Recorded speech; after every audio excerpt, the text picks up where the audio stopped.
Saludo a Patricio, a Cecilia ahí, Hola, hola a José todos. Miguel. Super normal, no sé quién es super normal, pero bienvenido. Ana, ¿cómo estás? Justo estaba hablando de ti, que se conocen con Rodrigo, me decía.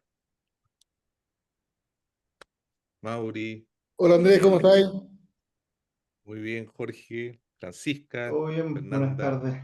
Saludos a Andrés, todos. Tomás, José, Constanza, Benjamín, Sofía, Queca, Matilde, Javiera, Ignacio, hola Andrés también,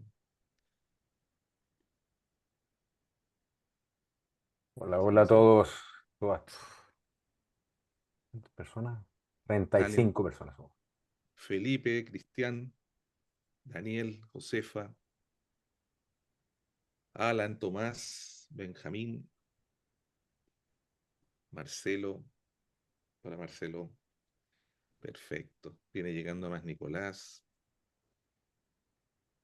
perfecto.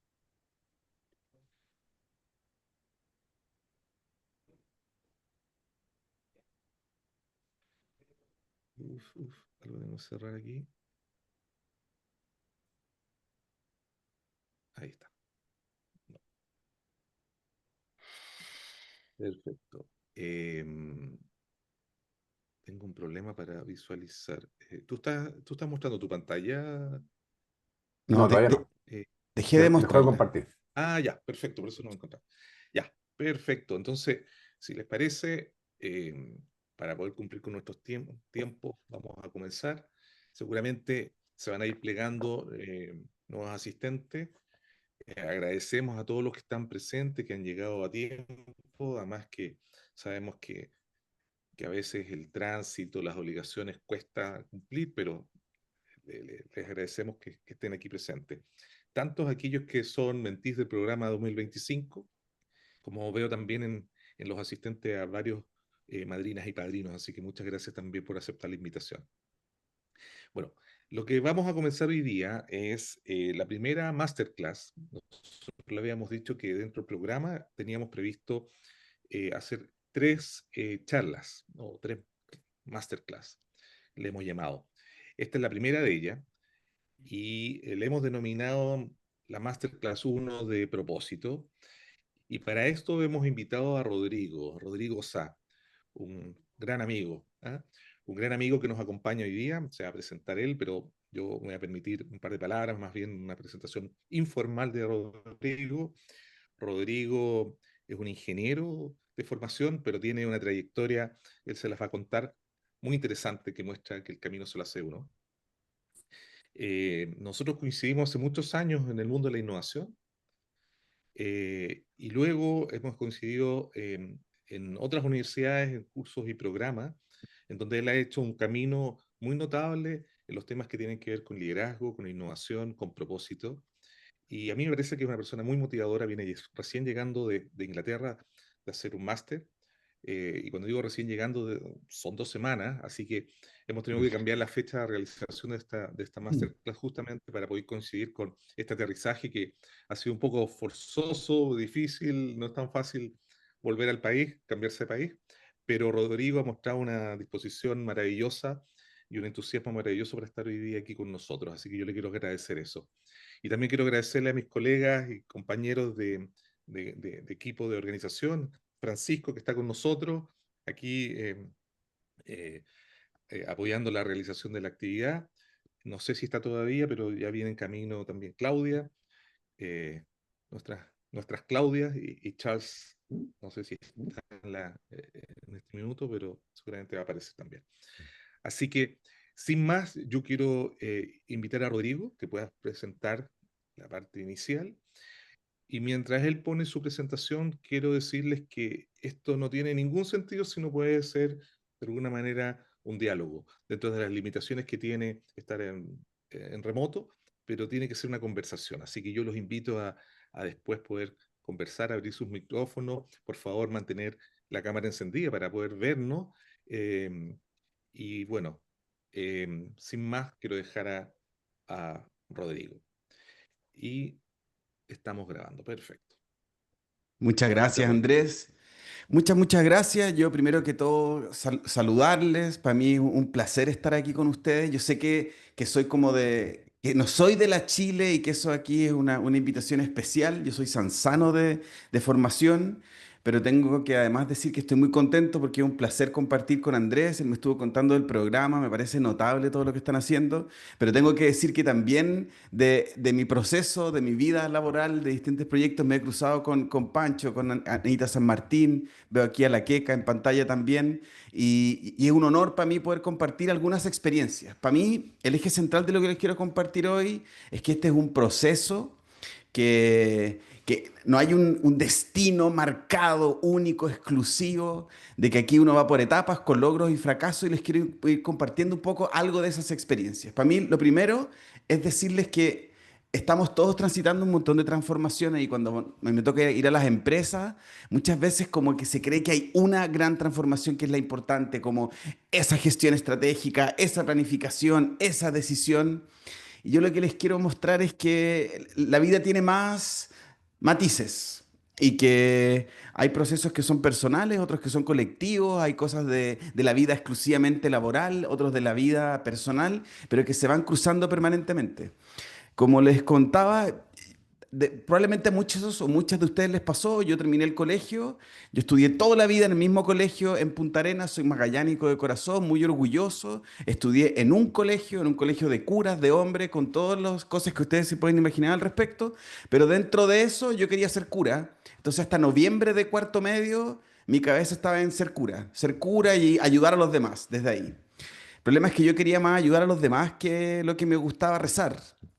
Entonces ahí entendí que parece que tenía un problema, así que salí y mi proceso de madurez de por qué elegí industrial fue porque yo quería estudiar algo que fuese relativamente fácil, elegí comercial. Mi hermano, con quien ni siquiera soy tan cercano, me dice, Rodrigo, de comerciales está lleno, estudia mejor industrial, así que decidí industrial. Después di la prueba y me fue relativamente bien, tampoco extraordinario. Y como tenía una tía en Valparaíso, elegí Valparaíso. Y como no quería tener muchas huelgas, elegí la Santa María. Como pueden ver, una profunda inmadurez en mi toma de decisiones, poca claridad, pero sí avancé. Y tuve la suerte que después de dejar la universidad, en donde me dediqué más a ser dirigente estudiantil y cosas por el estilo, por azares de la vida tenía dos amigos trabajando en ese tiempo lo que se llamaba IGT, hoy Inspiral. Y me encantó, pues, porque a mí me dijeron, mira, aquí se hace lo mismo que en la U, hacemos proyectos, pero hay data, hay gente que quiere que las cosas pasen, es como hacer los proyectos que hacíamos en la U, pero ahora pasándolo mejor. Y entré a IGT y rayé, pues. Ahí me crucé, por ejemplo, con Andrés, hoy le contaba que en ese proceso, en ese IGT, estaba a punto de quebrar. Entonces uno de los socios fundadores me dice que cambiara el modelo de negocio y me convertí en su delfín. Pero para mí algo importante ahí fue que pude ir escogiendo mentores. Y quiero decirlo así de claro, escogiendo mentores. Porque en Inspira en ese tiempo estaban más los que eran consultores de sector público, sector privado, más exigentes, menos exigentes. Yo en la primera semana entré un lunes a trabajar y el viernes me tocó una reflexión estratégica y llegó Mario Weissbluth, que me imagino que algunos de ustedes lo conocerán, y llegó con fiebre y era como el mito, va a venir Mario, pero no sabemos si va a venir o no va a venir. Y llegó con fiebre y nos subió y nos bajó. Que el rol de un consultor, especialmente en el sector público, no puede fallar porque estamos con la plata del Estado y hay que mejorar el Estado. Fue una hora en que me subieron y me bajaron, yo pajarito nuevo, y no logro explicar todavía por qué salí aún más contento. O sea, como fui a que un señor que yo no conocía me dijera que estaba haciendo mal el trabajo, yo llevaba una semana, pero salí motivado a seguir para allá. Y ahí fue trabajar, meterle horas y empezar a inspirarme que otras cosas podían hacer. Y estaba todos nos hablaban de innovación y emprendimiento, así que me asocié con un amigo con el cual yo entré a estudiar industrial. Un amigo se llama Darío. Y cuando estábamos en segundo año, yo me recuerdo que estábamos en educación física y le dije, mira Darío, química no me gusta nada, yo me voy a cambiar de carrera. Y él me dijo, yo también, me voy a cambiar. Con la diferencia que él sí se retiró ese mismo día para estudiar arquitectura y dio la prueba a final de año, prueba de aptitud en ese tiempo, y quedó número uno en medicina en Valparaíso. Les cuento esto porque al final estas personas van teniendo una relevancia importante en nuestra vida. Él llegó a estudiar medicina, se convirtió en oftalmólogo, en doctor de ciencias de la medicina y me dice, mira, podemos vender membranas amnióticas, que es un productazo en Estados Unidos que puesto en pabellón en Chile cuesta más o menos $5.000 y yo las puedo producir a 0 pesos. Membrana amniótica es, para quienes hagamos la figura, mujer embarazada, se protege el feto, ahí está la membrana amniótica. ¿Dónde se va la membrana amniótica en el 99% de los casos? A la basura. Él me dice, yo la puedo tomar, la procuramos y la vendemos y sirve de injerto ocular para enfermedades muy poderosas en Chile como el pterigion. Y lo empezamos a hacer, po. Pero en la lógica de emprendimiento, tú abrías mi freezer para sacar hielo para una piscola y había membrana amniótica congelada. Eso no lo cuento con orgullo, pero era parte del proceso de andar emprendiendo. Y así después me entusiasmé y montamos otra empresa que se llama Oclé. Era el primer jugo natural gasificado de Chile, como la orangina que se vende en todas partes del mundo. Yo les quiero pedir a los que tengan la pantalla ahí prendida, ¿quiénes conocieron la marca Oclé? ¿Quiénes la vieron en un supermercado? ¿Alguien la compró? Anita mueve su cabeza con mucha certeza, José Miguel también. Estuvimos en todos los supermercados de Chile y no nos conoció nadie, nadie. Y ahí me pasó que yo teniendo 30 años juraba que opinando una vez al mes con mi inteligencia iba a ser capaz de levantar una empresa que fue un desastre. Los emprendedores que lideraban el proyecto eran campeones de ganarse todos los premios posibles, pero no vendían nada, po. Entonces tuvimos 5 años a puntas de premio, pero teníamos un desastre financiero. En realidad, en cualquier dimensión de la empresa era un desastre. ¿Por qué les cuento esto? Porque después llegó otro amigo mío que me empezó a hablar de, oye, reemplázame haciendo charlas. Este es Iván Vera. Iván Vera me decía, oye, a esta charla no quiero ir, reemplázame. A esta charla no quiero ir, reemplázame. Y así, reemplazando a mi jefe, armé mi carrera, que hoy para mí es el corazón de lo que hago, que es ser charlista. Si ustedes le preguntan a mi papá hoy y le dicen, ¿qué hace, qué estudió tu hijo? Es capaz de decir industrial. Le preguntas, ¿qué hace un industrial? Y no tiene idea. Pero le preguntas, ¿a qué se dedica tu hijo? Y te va a decir, no tengo idea. Mi papá ya no sé si lo dice en broma o en serio, pero para él esto que me dedica a hacer charlas, para él le suena al lado de charlatán. Tengo una amiga que me presenta, este es mi amigo showman. Tengo hartas versiones de esto. Pero lo que me dedico es, algo que me costaba decir durante mucho tiempo, es a hacer charlas motivacionales. Oficio que me ha regalado hacer este trabajo en 18 países, cumplí este año, más de 700 conferencias y básicamente me pagan por hablar, por conocer gente, por interactuar con gente y lo disfruto mucho. El tema es de qué vamos a hablar. Y ahí tengo otro amigo, ingeniero civil industrial, de la de Conce, Christian Belt, que volvió desde su magíster en Australia y me dice, oye, existe una psicología basada en evidencia. Y ahí me presentó a Martin Seligman, me presentó el concepto PERMA, que era como la receta para poder encontrar la plenitud en tu vida, donde había que tener más emociones positivas que negativas, estar altamente involucrado, cultivar relaciones, lograr cosas. Y la M era lo que nos convoca hoy. El meaning, el significado, el propósito. Que lo que hacemos en el día a día va más allá de llenar una planilla, de vender o no vender, de tener más o menos reuniones, sino que a nosotros al ir a acostarnos nos dé tranquilidad. Y ahí con él y Felipe Ares, que sí es industrial, no, es matemático de la Chile, fundamos HuMind. Por ahí pasó la Anita, compartimos éxitos y fracasos, y dentro de eso teníamos un propósito, y era que al final del día laboral seamos mejores ciudadanos y ciudadanas. Esto a mí me sigue convocando. ¿Cómo hacer que al salir de tu pega, al cerrar tu pega, tú seas un mejor ciudadano del que llegó en la mañana? Estoy bastante lejos de lograr mi propósito, ¿eh? En la gente que impactamos. Está difícil. Pero nuestro sueño siempre fue que alguien cuando salga de su trabajo y se suba al auto para ir al taco o se vaya al transporte público, en vez de andar odiando, sea alguien que aporte a las otras personas. ¿Cómo la ven? Está difícil, pero ¿por qué está difícil? Porque tenemos condiciones laborales que son complejas. Pues nosotros estamos aquí entre ingenieros civiles, pero la mediana de sueldo en Chile es de 500 lucas líquidas. Entonces está difícil salir del trabajo, trabajar full time, ganar 500 lucas líquidas y ser mejor ciudadano. Y ahí lo que está más difícil en este contexto es que estamos llenos por todos lados de mensajes de sí se puede. Si se puede, el que quiere puede, si te esfuerzas puede, si te esfuerzas puede. Yo ya me aburrí de ver Instagram. Yo tengo 46 años y mi algoritmo es lapidario conmigo. Me dice que tengo que hacer pesas. Y todos los días me dice que tengo que hacer pesas. Y yo soy bueno para correr, pero nunca he levantado una pesa en mi vida.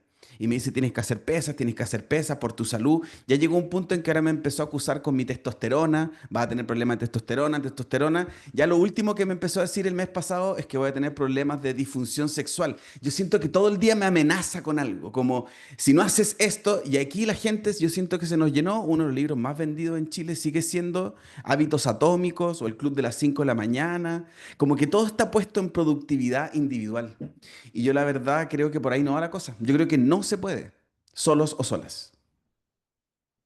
Entonces, cuando hablamos de propósito, para mí tiene que ver con cómo voy a aportar en un sistema complejo, con propiedades emergentes, en el que el sistema me va a afectar positiva o negativamente y yo voy a afectar a ese sistema positiva o negativamente. Entonces, cuando uno quiere estudiar propósito, el libro base para los que quieran engrupirse con el libro es Víctor Frank y leer En búsqueda del sentido. Y cabecearse para dónde va la vida. Ahora, si quieren algo más concreto y simple, todos tienen que conocer el libro de Empieza por el porqué de Simon Sinek. Si no te gusta leer, no tenéis tiempo para leer, al menos tienes que haber visto la charla TED de Simon Sinek, que habla de que una cosa es lo que haces, otra es cómo lo haces, pero pregúntate por qué lo haces. Yo amo a Simon Sinek. Les recomiendo mucho. Hay un podcast que se llama What's Now, que es de uno de mis comediantes favoritos, que se llama Trevor Noah y lo entrevista. Y Simon Sinek, que es un consultor de esos campeones mundiales globales, le dice, oye, Simon Sinek, ¿tú logras cambiar la mente y la mentalidad de los ejecutivos? Y él dice, no, no lo logro. Para mí fue muy frustrante porque es un rockstar mundial que dice que no lo logra. Dice, el problema es que los ejecutivos cuando tú les recomiendas cosas te dicen, sí, puedo cambiar, puedo ser más honesto, puedo tener más conversaciones difíciles, puedo liderar, puedo autoliderarme, pero al final hay tanto incentivo dando vuelta, incentivo generalmente de corto plazo que lo hace difícil. Por eso es importante el porqué. Porque cuando uno está en la empresa, ustedes que están empezando, se tienen que cuestionar en realidad para dónde quieren ir con esto que están haciendo. Siempre es bueno es preguntarse, es una vuelta de tuerca más. ¿Para qué? ¿Para qué? ¿Por qué? ¿A dónde quiero que llegue ese siguiente paso? Y a quienes sí les guste leer, yo les recomiendo que partan por El propósito no era lo que yo creía de Sharon y Rosenberg, que básicamente es como una memoria estudiando todas las versiones que hay de propósito. Y el libro como cool del mundo del momento es The Purpose Economy. De hecho, estuvo hace poquito en el ICARE, Aaron Hurst, hablando del propósito y las cifras que hay de medición de propósito en Chile no son tan bacanes, no son tan poderosas. O sea, no es que la gente en general, en su mayoría, viva conectada con ese propósito. Y aquí mi invitación es que en vez de llevarlo a una super frase, a una cosa como que tiene que ser casi mística o una causa, es que te preguntes una, dos o tres veces por qué tiene sentido esto que estoy haciendo. Sobre todo para que no te arriendes, vendas o te traiciones a ti mismo o a ti misma trabajando para el propósito de otros. Yo en esta carrera tuve la suerte de poder parar. Paré el 2022 y quería hacer un sabático, la verdad, pero para poder tener visa me fui a estudiar sustentabilidad y conocí a este profe, Andy Stirling. Me gusta que lo vean porque es como, este es un astrofísico. Y como astrofísico, él dice, oye, para poder mirar es clave los lentes con que uno observa. Entonces dijo, yo no solo tengo que saber de astrofísica, sino que tengo que saber de lentes. Así que votó, entre comillas, la astrofísica y se convirtió en antropólogo, porque dice que los lentes más relevantes con los que miramos son el set de prejuicios, emociones y todo esto que está aquí entre la cabeza, mente, corazón, espíritu, y se dedicó a la antropología. Pero cuando estaba en plena antropología, ya siendo académico, dijo, el problema de la antropología es que está demasiado centrada en el ser humano y se convirtió en ecologista. Y este ser humano es todo lo que ustedes se imaginan por un activista, ecologista, Greenpeace, que llegaba a hacernos clases sudado entero porque venía en bicicleta. Yo siempre sentí que venía en hongos este ser humano, pero un ser humano que estaba ya como más allá del bien y el mal cuando te iba contando. Ahora, ¿por qué les quiero hablar de Andy Stirling? Porque Andy Stirling, en su propósito, siendo astrofísico, antropólogo o ecologista, siempre estuvo a la base su curiosidad y ganas de entender profundamente algo, pero que le hiciera sentido en ese momento. Y eso uno lo va moviendo a cualquier posición, a cualquier carrera que va tomando. Y yo en esto les invito a que, siendo jóvenes, siendo adultos, siendo la edad que tenga, hay que ser bien pagano de las recetas y metodologías. Hay que ir probando, hay que ir experimentando, siempre que haga sentido con lo que tú quieres lograr. Entonces, por ejemplo, hoy día les quiero mostrar algunas que a mí me sirvieron. Sedal Neely es una de las rockstars en Harvard en términos de digital mindset. ¿Y por qué se las muestro? Porque a mí me sirvió, porque cuando yo me fui a Inglaterra, mi inglés era malo. Hoy tampoco es tanto mejor, pero soy funcional. Y Sedal Neely, ¿sabes lo que estudió? Estudió que todos los cambios de mentalidad requieren de que uno aprenda al menos el 30% de algo. Y esto está estudiado en inglés, que alguien nativo en inglés domina 12.000 palabras, alguien funcional en inglés necesita 3.500 palabras. Y mientras no te aprendas esas 3.500 palabras, estás liquidado, estás liquidada. Eso es lo que les quiero mostrar. Que ustedes quieren ir moviendo su carrera, quieren ir avanzando, van a ir encontrando a través del propósito distintas posibilidades, distintas herramientas. Ármate tu consejo de personas con quien las vas a conversar. Arma un set de criterios y anda aprendiendo ese 30% nuevo en lo que necesites. Ahora, si a ustedes les gusta más el rollo del emprendimiento y como los líderes cool, está Jesse Itzler, que me imagino que todos ustedes lo conocen porque es el clásico de la historia que arrendaba aviones sin tener aviones, que le vendió su empresa de agua de coco a la Coca-Cola y que ahora es dueño de los, si no me equivoco, es de los Houston Rockets en la NBA. Este tipo es un billonario. ¿Y por qué se los muestro? Porque tiene la regla de las 100 horas. ¿Cuál es la regla? Ustedes saben que esto tiene mucho de marketing, que hacen calzar el número para que funcione. También puede ser 18 minutos al día. Y él dice que cuando uno se dedica 18 minutos al día a algo, al final de un año sin parar, estás en ese 5% de más alto desempeño. Este tipo cuando quiso desarrollarse físicamente se llevó a un boina negra del ejército gringo a su casa a vivir con su familia. Cuando se quiso meter en la meditación se llevó a un monje para la casa. Y así es como un fundamentalista de lo que se mete. Pero si se fijan, siempre hay cosas comunes. Hay uno que quiere estudiar, otro que se pone a explorar, otro que se pone a inventar. ¿Qué es lo que tienes tú que ha estado siempre presente contigo? ¿Qué herramientas siempre has tenido ahí disponible? ¿Qué interés siempre ha estado que te entusiasma, que te lleva para allá? Entonces, también están los que simplemente les gusta romper con todo. A mí me gusta hablar de Brian Chesky, porque es diseñador. Este no es ingeniero industrial, no es abogado. Uno de los cofundadores de Airbnb y él se dedica, en el tema que yo trabajo, a decir que todo lo que yo enseño está mal. Porque él dice que conversar uno a uno está mal, él dice que hay que estar metido en todos los detalles, él tiene empleados y empleadas favoritas y simplemente lo que él te está diciendo es que él razonó, buscó, ve que le hace sentido a él, trata de ser coherente culturalmente y avanza. Entonces lo que te quiero mostrar es que no hay recetas únicas y mágicas en ninguna de estas cosas, sino que hay que probar, explorar, que te hagan sentido a ti. Anda a tu consejo directivo, fíjate si calza con tus valores, si calza con tu llamita anterior y anda avanzando. Yo tuve la suerte de... Cuando yo les digo que conozco a alguien, no significa que lo conozca, significa que me leí algo de ellos nomás, para aclararlo. Pero Donna Haraway a mí fue un encanto. Donna Haraway yo rayé cuando la conocí desde el ecofeminismo y yo que venía de escuela de ingeniería, de colegio de hombres, esto de ecofeminismo. Se muere la cantidad de veces que en la maestría que yo estudié hablamos de menstruación. La primera presentación que tuve que hacer fue a propósito de la menstruación. Se llamaba Period Poverty in Italy. Yo juraba que era un periodo de pobreza italiana. Y no, pues, era que las niñitas en Italia estaba estudiado que cuando están con su periodo y son del segmento más pobre de la población, no tienen dinero para los artículos higiénicos, por lo tanto faltan al colegio. Primera pregunta que me tuve que hacer yo, hombre, era ¿cuántas veces tiene una mujer al año la menstruación?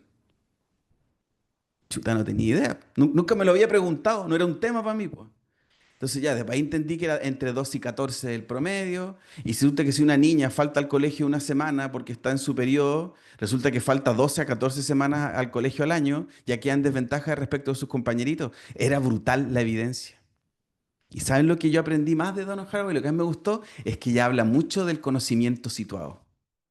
Y es que cuando uno llega a una experiencia nueva, cuando uno llega a un lugar nuevo, cuando uno llega desde a una planta, a un mercado, a una empresa, ciudad, país nuevo, lo primero que tiene que llegar con la disposición es conocer lo que ahí pasa para que se mezcle con tu propio conocimiento. Yo aquí los quiero invitar a que si algo que yo aprendí del mundo de las fortalezas, o sea, perdón, del mundo de la psicología positiva, ese tipo de cosas, que cuando uno quiere crecer, quiere florecer, dice el mismo Seligman que les mostré antes, siempre tiene que estar desafiado o desafiada en torno a su fortaleza. Entonces, si uno de ustedes es muy creativo o creativa y le piden una idea al año, se aburre, po. Muy simple.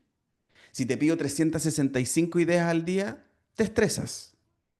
Entonces, el arte está en que toda tarea te quede siempre un poquitito más grande. Entonces, si tú eres bueno para leer, ponte una tarea que te quede más grande en leer. Si alguno de ustedes es muy disruptiva y anda cuestionando todo, bueno, mira nuevos procesos para cuestionar. Pero siempre que la tarea te quede más grande en eso en lo que a ti te gusta hacer. Si ustedes se quieren preguntar cómo encontrar eso, tienen herramientas como el DISC que algunos de ustedes ya se midieron. Y algunos dicen, bueno, yo soy rojo, amarillo, azul, no sé qué. También visita tu infancia. ¿Qué te gustaba hacer de chico o de chica? ¿Saben lo que me gustaba hacer a mí? Les voy a contar una intimidad, disculpen, qué pena que esto esté grabado. Yo cuando iba al baño, piensen que esto en los 80 iba al baño y uno no iba con el teléfono, po. Y yo lo que agarraba era cualquier cosa que había ahí y lo leía. Yo leía mucho el Drive, que era con el detergente con el que lavaba mi mamá. Y lo leía en tono locutor, locutor mexicano, locutor argentino, voz AM, voz FM. Y mira, y casualmente ahora me dedico a hablar todo el santo día, po. O sea, hay algo en eso que me gustaba hacer que coincide con lo que estoy haciendo. No siempre es así de directo, pero anda revisando. Si te gustaba estar en la mesa de los adultos desde chico, desde chica, probablemente tienes mucha inteligencia social. Lees bien y sabes actuar en consecuencia. Si te gustaba andar desarmando los juguetes, probablemente siempre has sido curioso o curiosa. Si te gustaba estar todo el día en la calle con tus amigos que te tenían que ir a buscar tus papás o tus mamás, bueno, lo tuyo es el trabajo en equipo. Entonces simplemente lo que hay que hacer es ir encontrando en ese proceso aquellas cosas que te van encendiendo para que estén en función de tu propósito y del colectivo. Entonces hay gente, como les decía, que es creativo y se le ocurren ideas, pero ese creativo necesita de una persona curiosa que dice, oye, está bueno eso, podríamos tratar de implementarla. Personas curiosas son las que se compran libros y no se los leen. ¿Conocen a gente así? Que coleccionan un montón de libros, tienen todos estos libros por leer, sufren porque no se los leen, pero al final leen el índice como leído. Entonces, una persona curiosa necesita de una persona que tiene pasión por aprender. Entonces, el creativo dice, oye, podríamos cambiar esto. Y ahí viene el curioso que dice, yo me compré un libro y pasión por aprender le dice, yo me lo leo. Yo tenía un socio que era muy prudente, cosa que yo no soy. Entonces, cuando me enojaba con alguien y le estaba mandando ese mail que es como pegándole a las teclas, antes de mandar el mail, le mostraba el mail a Prudencio, po. Y Prudencio me ayudaba. Y él lo leía. Las personas prudentes no son cobardes, sino que tienen poca caña moral. Disculpen el concepto técnico. Me refiero a que piensan antes de hacer. Por lo tanto, puede que peguen un combo, pero no se arrepienten. O puede que no lo peguen y no se arrepienten. Todo esto requiere, y esta es mi invitación más grande ya para ir cerrando, de mucha seguridad y humildad. Y porfa, cuando miren esto, piénsalo cuando converses con tu padrino o con tu madrina. Tienes que tener humildad. Pero la humildad no es como, hola, perdón por existir, soy yo nomás que no tengo redes de contacto, soy yo nomás que estoy terminando la universidad. Eso no es la humildad. La humildad es tener la disposición a que otras personas pueden tener la razón. O sea, tú puedes ser muy seguro de ti misma, puedes ser muy segura de ti misma, pero puedes tener la humildad suficiente para decir, capaz que por ahí hay un camino y una oportunidad. A mí lo que más me toca ver en las empresas son personas que no son seguras. Y esas andan todo el día como en guardia, a la defensiva, como que, oye, este habló mucho, me está ocupando lugar, no sé qué, no le voy a contar mi idea, que no sé qué, no sé cuánto, no sé cuánto. Y andan, gastan toda su energía en defenderse de algo que a veces ni siquiera existe. Hay otro formato, como la energía, el entusiasmo. Algunos, ustedes deben tener, si es que no lo eres tú, un amigo o una amiga prendida. Siempre hay un prendido en el grupo. Que es como, vamos a una charla, 7:30 de la tarde, sí, charla. O vamos a un asado, asado, pa. Y lo que digas prenden. Eso claro que es valioso, pero ¿saben lo que es aún más valioso? Es la gente que tiene la capacidad de sostener esa energía en el tiempo. Hay gente que vive en modo como motor de arranque. Entonces gastan toda la energía en el motor de arranque, pero después no son capaces de tener energía en el tiempo. Y vaya que es valiosa la gente que no tira la toalla, que se sostiene, que es resiliente, como está de moda ahora, que logran esa antifragilidad. O sea que ya no solo que son resilientes para levantarse de un problema, sino que salen mejor después de los problemas. Último cuento. Yo amo a este señor que se llama Renato Bellucci. Este señor desde pequeñito le gustó y estudió guitarra clásica. Y resulta que cuando ya era grande, es un italiano, pero vivía en Paraguay, y viviendo en Paraguay le ocurrió que este señor no podía vivir de guitarrista clásico. Así que empezó a hacer clases de guitarra clásica y tampoco era buen negocio. Y empezó a programar año 1991. Hay gente aquí que ni siquiera había nacido para esa fecha. Y este señor aprendió a programar e hizo el primer blog de guitarra clásica del mundo que se convirtió en el más visitado del mundo. Así logró que estudiantes de Estados Unidos y Europa le pidieran tener clases con él. Y ahí le salió el comerciante, po. Les vendía pasaje, estadía, curso, ¡pam! Y después ocurrió que un ex alumno desde Alemania le dice, maestro Bellucci, me quiero comprar una guitarra aquí en Alemania, pero la guitarra más barata de buena calidad que puedo conseguir cuesta $12.000. Yo tengo solo 10.000. Y le dice a Renato, ¿en Paraguay podré conseguir una buena guitarra por $10.000? Y Bellucci, de nuevo le sale el comerciante y le dice, no sé qué puedo hacer con ese presupuesto, déjame ver. Y se fue donde el luthier, esa persona que fabrica y arregla instrumentos, especialmente de cuerda. Y el luthier se estaba fabricando una guitarra para él mismo. Y Bellucci le dice, te compro esa guitarra que estás haciendo ahora y te la compro en $1.000. El luthier quedó loco. Bellucci, es demasiado dinero, no te la puedo vender por ese dinero. Bellucci le dice que yo soy generoso. Imagínate la vuelta que estamos dando. El luthier quedó feliz con los $1.000. El alemán quedó feliz con la guitarra de $10.000. Y Bellucci tenía de ganancia, que habrá sido $8.000. Todos felices. Hoy Bellucci, o cuando yo lo conocí, estaba ganando un premio al empresario del año. Mientras cuenta esta historia, como es un artista, toma la guitarra, toca una pieza, le cae una lágrima de millonario por la mejilla y agradece a toda la audiencia. Pero ¿por qué les cuento esto? Porque él nos hizo dos preguntas que yo son las que les quiero regalar. Él nos dijo, miren, yo soy un fracasado, no logré ser un guitarrista clásico. ¿Y a cuántas charlas, por favor, ustedes van a ir y van a decir, persigue tu sueño, no trabajes por el sueño de otro, sueña en grande, pam, y mucha como de, vamos, el que puede, vamos, vamos. Y él dice, yo no logré mi sueño, punto. Pero sí logré algo que pocas personas logran en la vida. Y él nos dice, yo paso 8 horas al día con mi guitarra en la mano. Entonces la primera pregunta que nos hizo es si ustedes conocen su guitarra. Y a eso yo los invito. Sea con el instrumento que sea, en la conversación que sea, ve lo que te entusiasma hoy. Esto le insisto, no es aquí se acaba, es hoy. ¿Qué te entusiasma profundamente hoy? Esa forma de pensar, de sentir o de hacer, que solo porque cuando la estás haciendo ya terminas energizado o energizada. Y la segunda pregunta que nos hizo es si estás ocupando esa guitarra 8 horas al día en tu trabajo. Y ustedes que están en su proceso de cierre de la carrera, que van a buscar sus primeros trabajos, porfa, no pretendan que van a agarrar la guitarra y que el primer trabajo va a ser perfecto. Más encima, estadísticamente, la gente más feliz alcanza un 75% del tiempo, dice Gallup, haciendo cosas que le gustan. Siempre hay un 25% que es una lata, que te toca lidiar con un cliente que es desagradable, con un jefe que se cree la muerte, que está haciendo un papeleo terrible. Entonces, lo que yo más les quiero mostrar, tengan este consejo siempre para decidir, tengan las fortalezas que ustedes reconozcan que les entusiasman, que les vayan guiando en este propósito, porque somos incompletos. Y mientras antes entendamos que somos incompletos, vamos a ver cómo gente nos necesita, tú necesitas a otros y soltamos el delirio de que todo tiene que funcionar como lo tengo diseñado.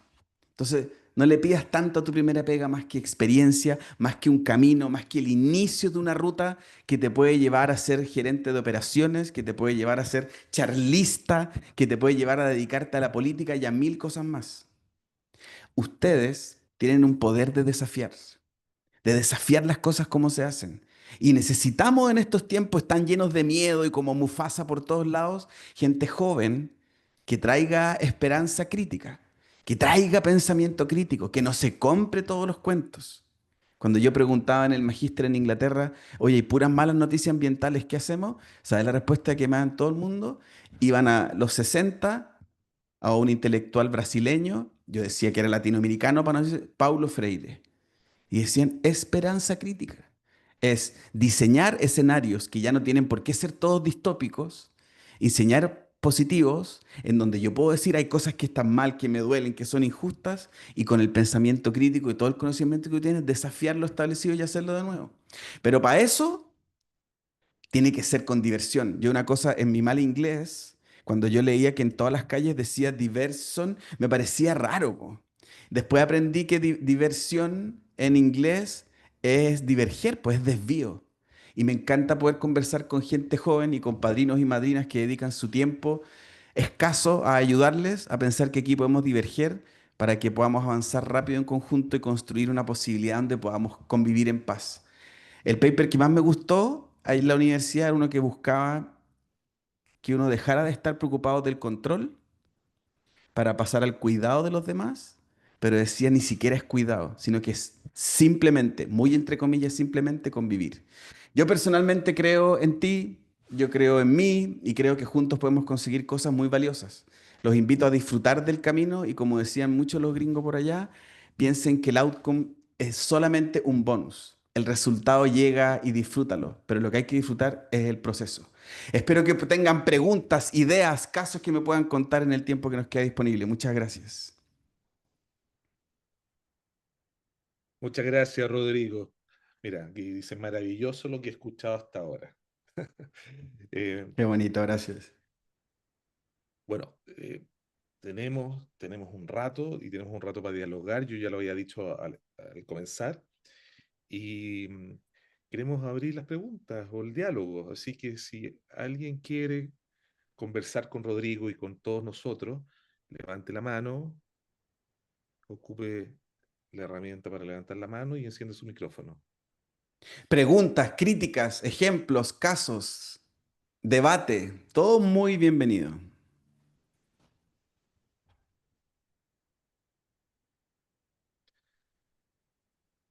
Y los invito además a encender sus cámaras para poderlos ver.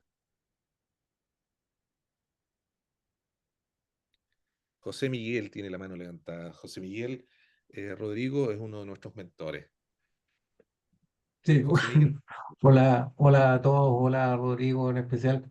No, solamente agradecer a Rodrigo, hace tiempo que no estaba en una charla así como esta, las casi había olvidado ya de hace muchos años atrás. La única crítica es que poco tiempo, ¿ah? Habría sido un gusto haber escuchado un poco más rato los ejemplos, los casos que son muy motivantes, muy así de que te dejan marcando ocupado con lo que cuentas. Solamente Muchas agradecer. gracias, José Miguel. Muchas gracias, José Miguel. Muy disponible para cafés virtuales, presenciales, como vengo recién llegando. Ya terminé de llegar a la casa, que es lo que me tocó sufrir y sufrió Andrés también. vamos. Ya, no, Keka, oye, no encontré dónde poner la manito, pero no, qué gusto verte, Rodrigo. Me gustó tu charla, igual que José Miguel, agradecerte, porque más a esta hora, una charla así entretenida, se me pasó volando el tiempo. Y bueno, y justo estoy así como en una nueva etapa emprendiendo, así es que Así que me viene al callo, no sé, todo lo que estáis diciendo, espero tomarlo y maravilloso que tengáis disponibilidad para los cafés porque seguro que te voy a pedir uno. Así es que Qué muchas rico, Keka, muchas gracias. gracias. Gracias Para a quienes ti. nos están escuchando y como que nos escuchan en un festival de piropos, yo cuando era chico me levantaba con el buenos días a todos y ahí como que todos se tiraban piropos, po. Pero yo tengo que decir que en esa empresa Inspire donde yo trabajé, trabajábamos con Banco Estado en microempresas. A mí nunca me tocó estar en el proyecto directamente, iba de artista invitado, sentía profunda envidia porque no estaba en el proyecto, pero es de las experiencias que uno tiene la suerte de aprender, aprender, aprender, como estrujando experiencia de otras personas y Keka era una de las que lideraba ese proceso ahí. Así que un placer, Keka, gracias. Ay, gracias, lindo. ¿Cómo no va a haber alguien que diga, oye, ese ejemplo no te lo creí? O ya, pues, ¿cómo se hace? O linda la poesía, pero y en concreto, ¿cómo lo hago?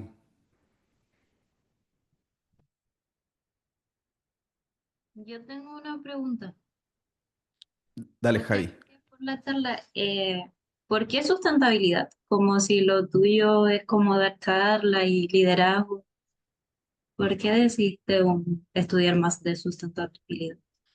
Ya, te voy a ser del todo honesto que una respuesta mala, y hay una respuesta mejor después. En la respuesta mala es que mi idea original de irme de sabático era irme a Holbox, que es una isla en México, a estar a pata pelada un año.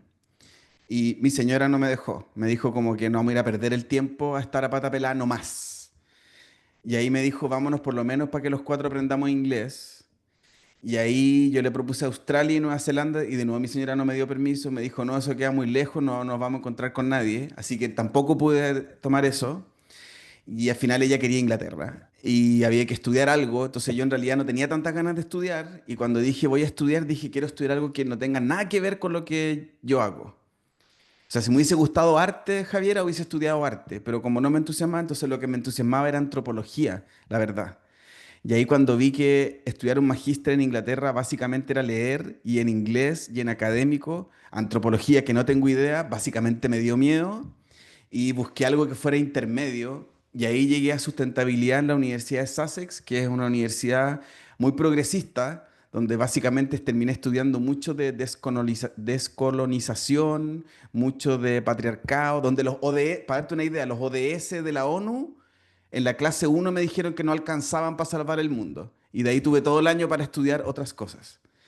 Y, pero la respuesta que sí te quisiera dar ahora es que yo una cosa que siento es que he tenido mucha suerte en la vida de decisiones, así como el connecting the dots típico de Steve Jobs.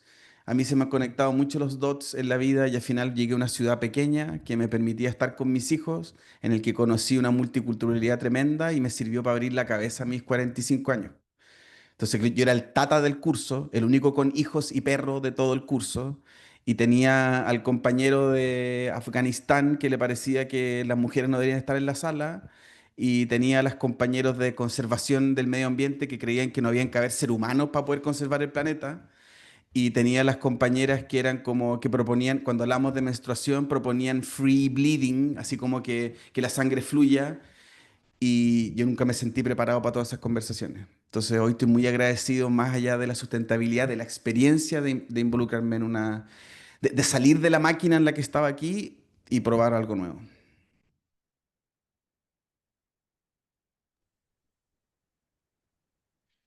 Rodrigo, ¿y ese ejercicio que hiciste a los 45 años, dirías que es algo que uno hace una vez en la vida o debería hacerlo? ¿O debería ser más como algo a lo que uno se somete más regularmente? ¿Cómo Obviemos lo- un rato el presupuesto. Saquemos el presupuesto de la ecuación un segundo. Y haciendo ese supuesto ridículo que estoy haciendo, yo creo que hay que hacerlo muy frecuentemente. Yo vi una charla TED años atrás de un diseñador inglés millonario exitoso que vivía en Nueva York y él decía que iba a cerrar cada 7 años su agencia para poder ahí tomarse un sabático y que fuera jubilación en cuerpo, mente y espíritu joven. Le pone más poesía porque dice que después de 7 años se empieza a autoplagiar, entonces la agencia no era lo de antes. Entonces tiene la belleza que él después cerraba la agencia, se iba un año como a la India, volvía y la agencia de nuevo explotaba y cada 7 años hacía ese ciclo. Y yo me entusiasmé con esa idea. Hoy entran otras variables, Andrés, porque entra la variable hijos, como que igual fue un estrés llevar a los niños, una tortura sin que supieran nada de inglés, meterlo al colegio el día uno. Hoy día fue pura miel cuando llegamos al colegio y las profesoras lo abrazaban y le hablaban en español. Allá ni un profe los tocó nunca en la vida, pues. Entonces era como, pero toda esa vivencia que yo pensé que era más académica y técnica, para mí al final en términos de ejemplo de país desarrollado con altos niveles de inclusión fue maravilloso. Entonces sí, yo tengo ganas de hacerlo muchas veces más, pero ahora toca conciliar el sistema y la caja. Otra pregunta. Eh, oye, hablamos de propósito. ¿Qué significa propósito a los 25 años? Si vuelves al Rodrigo de hace 20 años atrás, ¿qué hubiera significado propósito?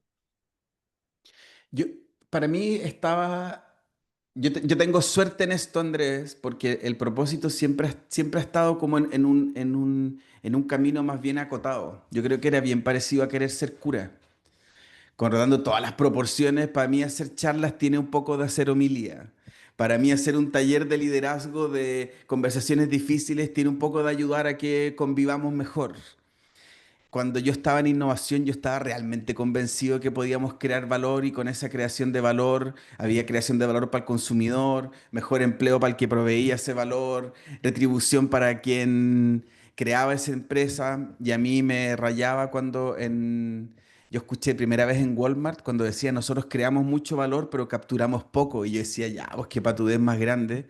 Y después escuché que eran tres los verbos clave, pues que era crear valor para alguien, capturar valor, pero después distribuir ese valor en la sociedad. Entonces, me doy toda esta vuelta para decirte que a mis 25 yo tenía ganas de cambiar el mundo. Y, y no sé si para bien o para mal, a los 46 sigo con ganas de cambiar el mundo, solo que de distintos lados nomás. Y muy, y con esto cierro, desde mi lógica de que yo he sido afortunado, he tenido muchos privilegios, y entre los privilegios, estar bien acompañado y de trabajar duro, como que siento una responsabilidad de impactar positivamente.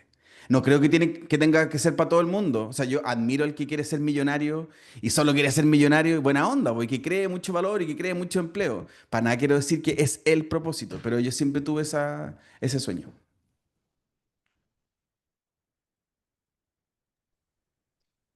Vuelvo a invitarlos a que enciendan las cámaras, a que levanten la mano, a que emiten una opinión o una pregunta. Hola, Tenemos todavía unos minutos. hola, ¿Vale? Adelante. eh, hola a todos. Espero estén bien. Hola, Rodrigo. Rodrigo, gracias por Hola. la charla.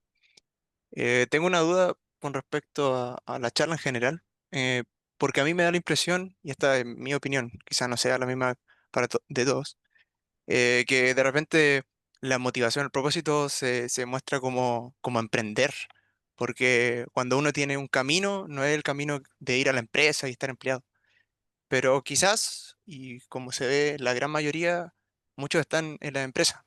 Entonces, ¿cómo yo voy viendo mi propósito o cómo puedo darle un sentido estando empleado? Porque, no sé, yo ahora mismo, si quisiera buscarme mi propósito, yo no tengo el dinero, no soy de una familia extremadamente acomodada. Entonces no me puedo ir a, no sé, a Hawái a buscar mi propósito. Entonces, de alguna u otra forma tengo que eh, salir adelante en una empresa o ganar dinero y hacer ese tipo de cosas, pero quizá me da como la sensación de que me voy a morir ahí, me voy a podrir. Entonces, ¿cómo lo ves tú? Como qué mensaje le daría a una persona que está empleándose, sobre todo como los que entran ahora nosotros que estamos entrando recién? Qué rica la pregunta y qué difícil. Te quiero responder en tres partes. La primera, una vez me pasó que estaba en un panel, un evento como este, y estaba el gerente general de Sodimac, que es un señor como bien famoso, ahora se me olvidó, no sé cómo usted se acuerda, como Mison, no me acuerdo cómo es el apellido. Y él dice, el problema que tenemos en la empresa ahora es que todos los profesionales o todos los jóvenes se van de working holiday a algún lado y dejan botar la pega.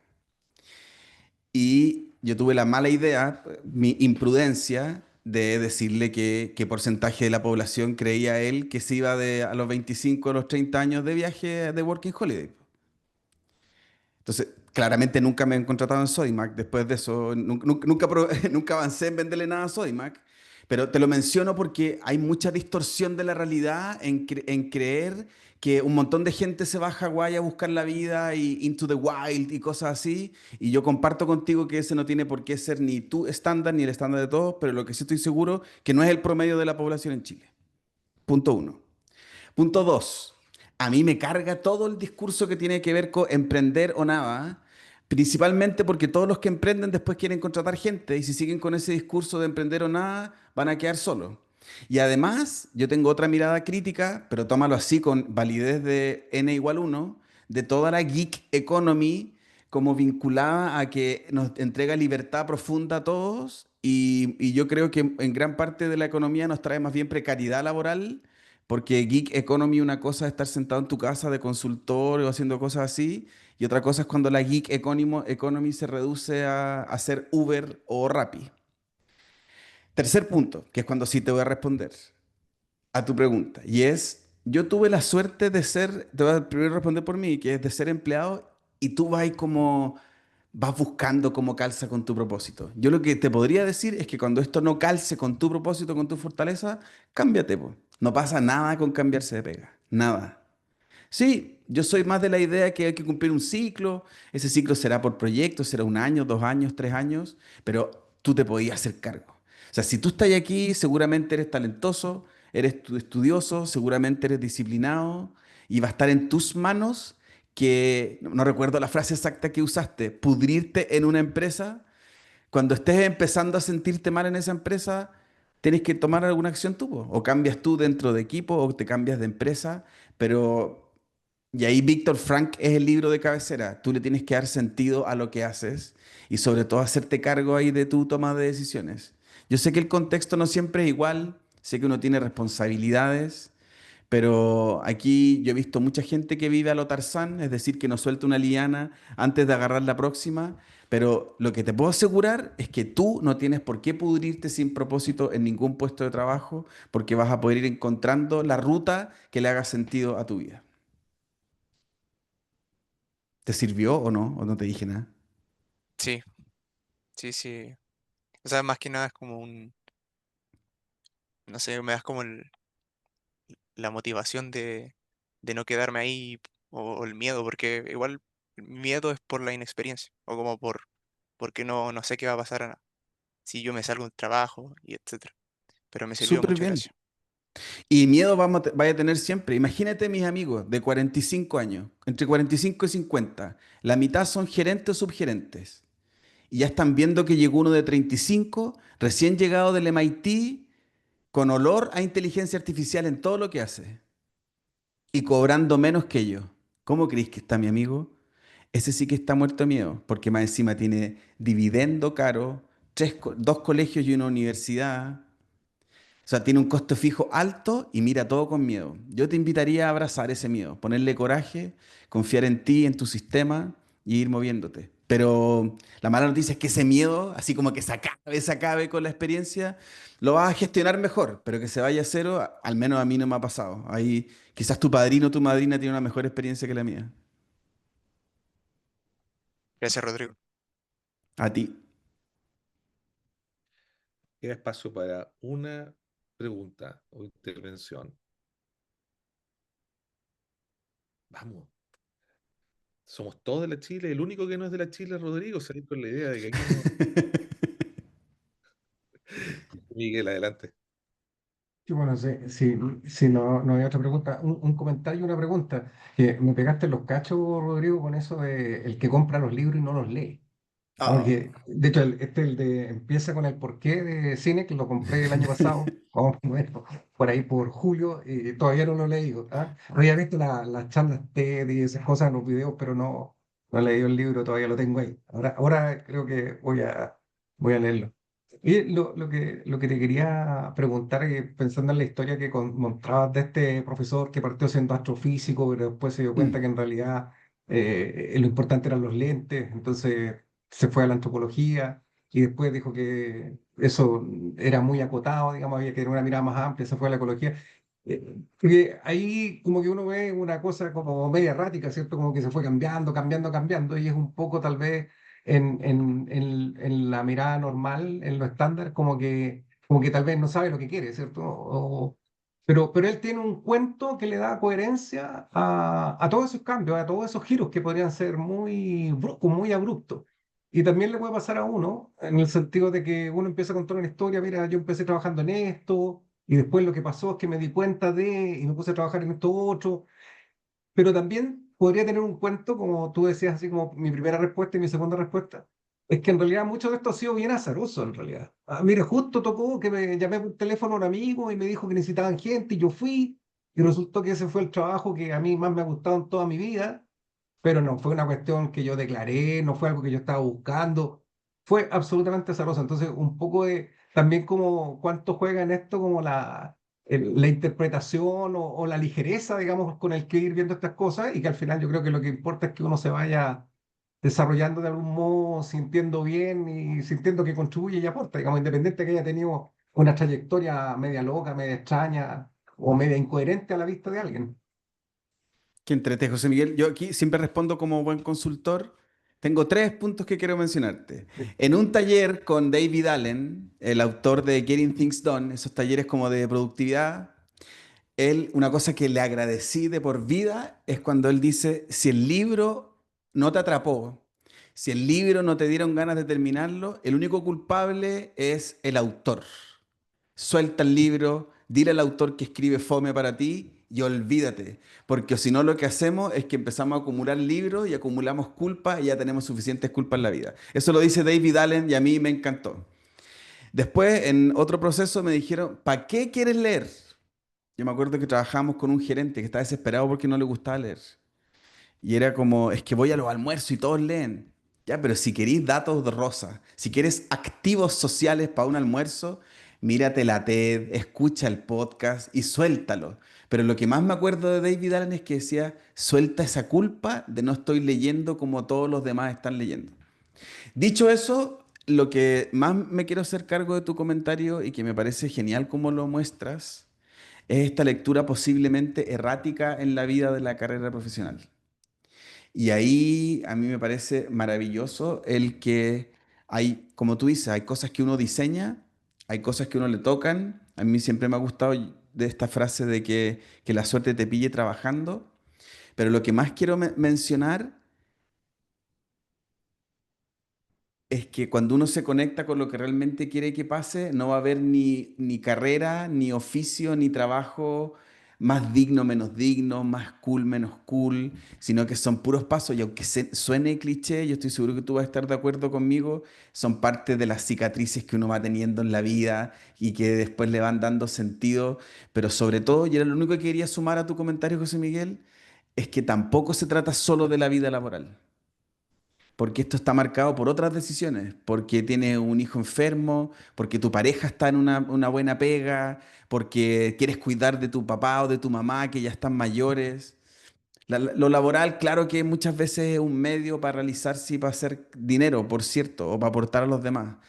Pero yo quisiera poner en esta balanza de esta carrera, voy a tomar de esta carrera errática, que en esa balanza también hay otras variables que no son solo la pega, sino que la vida misma. Y lo único que les pudiese decir es que ojalá al final de sus carreras, si ustedes escuchan cualquier podcast de CEO o lo que sea, hay uno que a mí me gusta mucho, que es el de Diary of a CEO, que es el más escuchado en Inglaterra. Todos los que entrevista y le dice, ¿de qué te arrepientes? Todos se arrepienten de no haber estado más con su familia. Entonces, yo solo quisiera dejar ahí la lucecita de que la carrera es una parte de la vida, pero no, desde mi punto de vista, no es toda la vida.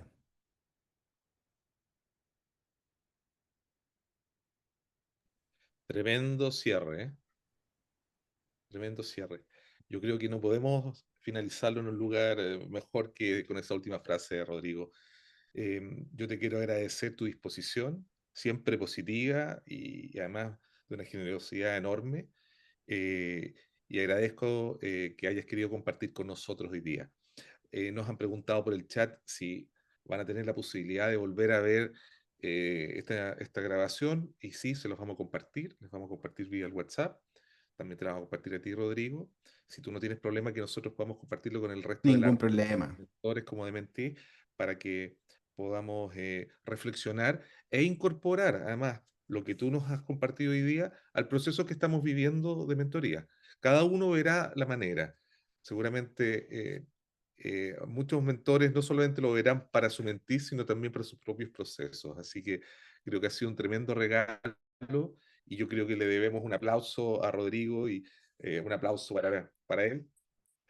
Muchas gracias. Y bueno, con esto cerramos este primer masterclass. Quiero recordarles a los que están presentes que la próxima semana, también miércoles, también a las 7:30, vamos a hacer el segundo masterclass. Se nos pegaron los dos. Esta vez va a ser de estrategia y lo va a dirigir Claudio Salvatore, que este año también es mentor. Él es ingeniero industrial, es el líder del área de estrategia de Mega, del conglomerado Mega de comunicaciones. Es regatista, hace regata, pero además tiene esa propia experiencia, la ha volcado para entender el fenómeno de la estrategia. Es autor de libros y es uno de los autores de los cuentos que más los ingenieros de la escuela conocemos, que es la historia de Granito. Bueno, el que está detrás de él es justamente Claudio.